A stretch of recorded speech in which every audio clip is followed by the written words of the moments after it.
30 times.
And stop. I think the hardest part is to teach our body emotionally what the future will feel like ahead of the actual experience.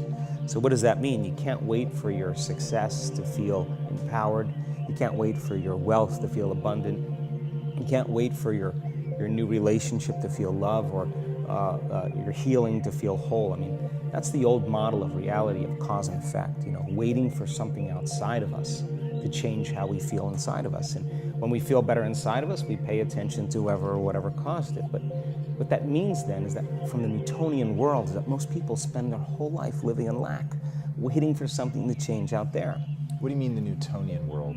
The Newtonian world is all about the predictable. It's all about predicting the future. But the quantum model of reality is about causing an effect. The moment you start feeling abundant and worthy, you are generating wealth. The moment you're empowered and feel it, you're beginning to step towards your success. The moment you start feeling whole, your healing begins. And when you love yourself and you love all of life, you'll create an equal. And now you're causing an effect. And I think that's the difference between living as a victim in your world, saying, I am this way because of this person or that thing or this experience. They made me think and feel this way. When you switch that around, you become a creator of your world, and you start saying, my thinking and my feeling is changing an outcome in my life, and now that's a whole different game, and we start believing more that we're creators of reality.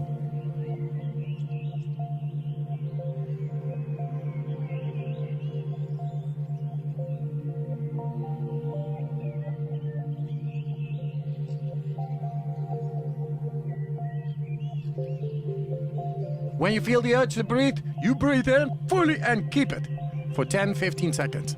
Then that's one round. Fully in and keep it. And now you press your belly,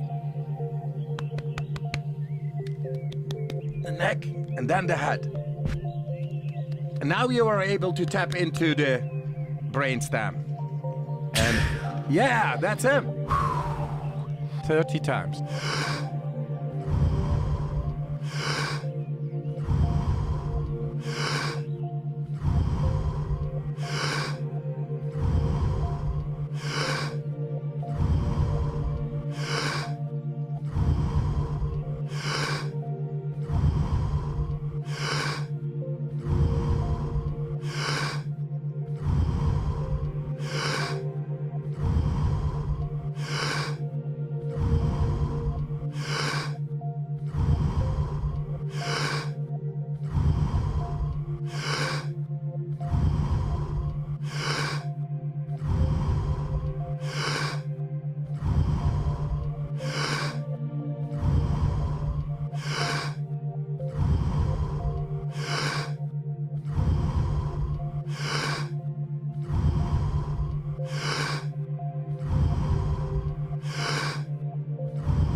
and stop. So how do we go from, okay, I have this negative emotion, it's controlling my life, it's got me in this cycle of, I think about this emotion, which triggers the chemical reaction, which trains my body to feel that way, which makes it easier, more likely I will do it again, and so now I'm in this vicious cycle. And unconscious, and it's unconscious. Right, and you said, does your thinking create your environment, or does your environment create your thinking, which I thought was really, really interesting. So how do we then go from that, like mechanistically, to begin this visualization process of something that's empowering? It's me in a different state, it's my future self. Is it meditation? Is it, what does that look like? If you're not being defined by a vision of the future, then you're left with the old memories of the past, and you will be predictable in your life. And if you wake up in the morning and you're not being defined by a vision of the future, as you see the same people and you go to the same places and you do the exact same thing at the exact same time, it's no longer that your personality is creating your personal reality. Now your personal reality is affecting or creating your personality. Your environment is really controlling how you think and feel unconsciously, because every person, everything, every place, every experience has a neurological network in your brain. Every experience that you have with every person produces an emotion. So some people will use their boss to reaffirm their addiction to judgment. They'll use their enemy to reaffirm their addiction to hatred. They'll use their friends to reaffirm their addiction to suffering. So now they need the outer world to feel something.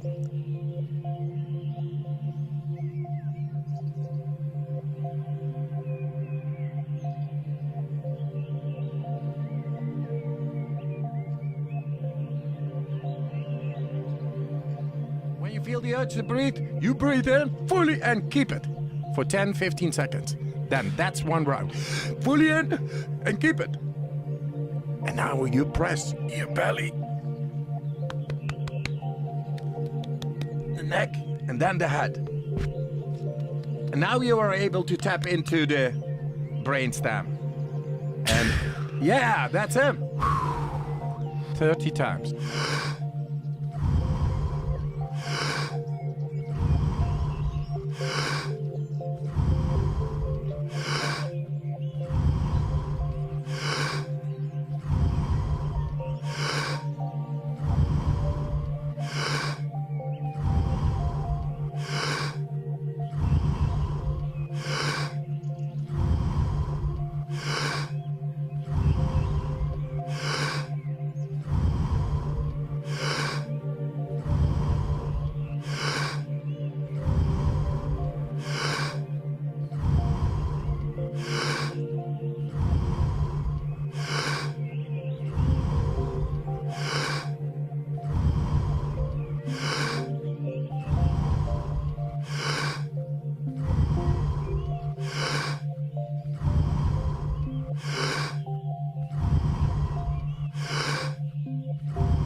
And stop. So to change then is to be greater than your environment, to be greater than the conditions in your world, and the environment is that seductive. So then, why is meditation the tool? Well, let's sit down, let's close our eyes, let's disconnect from your outer environment. So if you're seeing less things, there's less stimulation going to your brain. If you're playing soft music or you have earplugs in, less sensory information coming to your brain, so you're disconnecting from your environment. If you can sit your body down and tell it to stay like an animal, stay right here. I'm gonna feed you when we're done. You can get up and check your emails, you can do all your texts, but right now, you're gonna sit there and obey me. So then, when you do that properly, and you're not eating anything or smelling anything or tasting anything, you're not up experiencing and feeling anything, you would have to agree with me that you're being defined by a thought, right?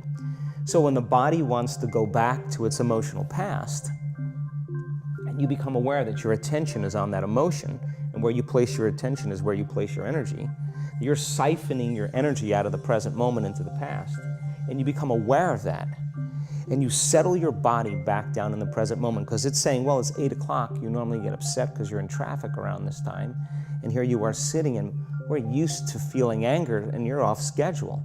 Oh, it's 11 o'clock, and you usually check your emails and judge everybody. Well, the body's looking for that predictable chemical state.